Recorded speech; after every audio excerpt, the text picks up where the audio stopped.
നിങ്ങൾക്കറിയാം, ഒരു ചിങ്ങമാസത്തിലെ അർദ്ധരാത്രിയിൽ ദേവകിയുടെ 8ാമത്തെ പുത്രനായിട്ടാണ് ശ്രീകൃഷ്ണൻ ജനിച്ചത്. അപ്പൊ രാവ് ഇവിടെ മുമ്പേ ഉണ്ട്, പകലിവിടെ മുമ്പേ ഉണ്ട്.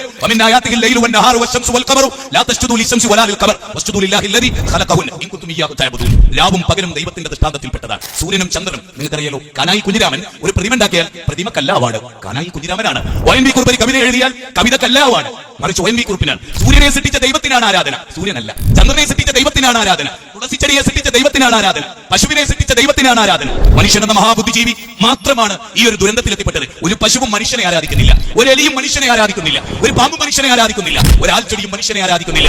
മനുഷ്യൻ എന്ന മഹാബുദ്ധിജീവി ഈ ജീവവർഗങ്ങളുടെ മുമ്പിൽ ആരാധന നടത്തുന്നു. ഇത് പാടില്ലെന്നാണ് വേദം പറഞ്ഞത്, എല്ലാ വേദങ്ങളും. പക്ഷേ ആ വേദ സംഹിതകളാണോ ഇന്നിവിടെ ഉള്ളത്? അങ്ങനെ ആയിരുന്നുവെങ്കിൽ നമ്മൾ ഒന്നാകുമായിരുന്നു. നമ്മൾ ഭിന്നിച്ചു പോയത് അടിസ്ഥാനപരമായ വിഷയത്തിലാണ്. പക്ഷെ ഒന്ന് നമ്മൾ ആലോചിക്കണം, നമ്മൾ ഒരു തരം നന്ദി കിട്ടവരല്ലേ ലോകത്ത്, അല്ലെ? ദൈവത്തിന്റെ മാത്രം വായു എവിടെ ഉള്ളൂ, ദൈവത്തിന്റെ വെള്ളമേ എവിടെ ഉള്ളൂ. വേറൊരാളും സംവിധാനിച്ചത് ഇവിടെ ഇല്ല. എല്ലാം ദൈവത്തിൻ്റെതാണ്. എങ്കിൽ ആ ദൈവത്തെ അല്ലേ ആരാധിക്കേണ്ടത്? അവന്റെ മുമ്പിലല്ലേ വണങ്ങേണ്ടത്? അവന്റെ മുമ്പിലല്ലേ പ്രാർത്ഥിക്കേണ്ടത്? ലോകവേദങ്ങൾ അടിവരയിട്ട് പറഞ്ഞ കാര്യം നിങ്ങൾക്കറിയാലോ. യജുർവേദം 32-ാം അധ്യായം 3-ാമത്തെ ശ്ലോകം തന്നെ എന്നറിയോ? നതസ്യ പ്രതിമാ അസ്തി, നതസ്യ പ്രതിമാ അസ്തി. ദൈവത്തിന് പ്രതിമയില്ല.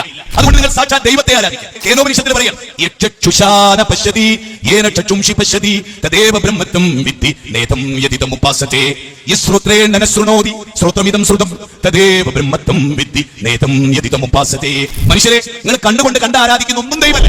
നിങ്ങളെ കണ്ടിട്ട് ആരാധിക്കുന്നത് ഒന്നും ദൈവമല്ല. സാക്ഷാൽ ദൈവം ഈ മഹാപ്രപഞ്ചത്തിന്റെ നാഥനാണ്. ഉണ്ടോ? ഈ മഹാപ്രപഞ്ചത്തിന്റെ നാഥൻ, ഈ മഴ ചൊരിഞ്ഞു തരുന്ന, നമ്മെ നിയന്ത്രിക്കുന്ന, നമ്മുടെ ഹാർട്ടിനെ കൺട്രോൾ ചെയ്യുന്ന, നമ്മുടെ ശരീരത്തെ നിയന്ത്രിക്കുന്ന ലോകത്തിന്റെ തമ്പുരാൻ. ഖലഖസ്സമാവാതി ബിഗൈരി യമതിൻ തറൗനഹ വഅൽഖാ ഫിൽ അർളി റവാസിയ അൻ തമീത ബികും വബസ ഫീഹാ മിൻ കുല്ലി ദാബത്തിൻ വഅൻസൽനാ മിനസ് സമാഇ മാഅ ഫഅംബത്നാ ഫീഹാ മിൻ കുല്ലി സൗജിൻ കരീം. ആകാശം തൂണുകളില്ലാതെ, നിങ്ങളെ കണ്ണുകൊണ്ട് കാണാനാവാത്ത തൂണുകളാൽ ആകാശത്തെ നാട്ടി നിർത്തിയവൻ. അപ്പൊ ആകാശത്തെ സംവിധാനിച്ചവൻ ദൈവം. ഭൂമി നിങ്ങളെയും കൊണ്ട് ഇളകാതിരിക്കാൻ പർവ്വതങ്ങളെ ആണികളാക്കിയവൻ. കണ്ടോ? നിങ്ങൾക്ക് മഴ ചൊരിഞ്ഞു തരുന്നവൻ, അതുവഴി ചെടികൾ മുളപ്പിക്കുന്നവൻ, അവനാകുന്നു നിങ്ങളുടെ ദൈവം. അതുകൊണ്ട് ഞാൻ നിങ്ങളോട് പറയാൻ, അന്തം തമഹ പ്രവിശന്തിയേ സംപൂജ്യമുപാസതേ തദോഭൂയ ഇവദേ യഹു സംപൂജ്യം രദഹ. ഈശാവാശോപനിഷത്തിന്റെ 12-ാമത്തെ ശ്ലോകത്തിൽ പറയാൻ, ദൈവേദേരേ ആരാധിച്ചവൻ ദൈവമല്ലാത്ത എന്തിനെ ആരാധിച്ചാലും ഘോരാന്ധകാരമായ നരകത്തിൽ. അതുകൊണ്ട് നിങ്ങളൊക്കെ ആലോചിക്കണം, ആരെ ആരാധിക്കണം?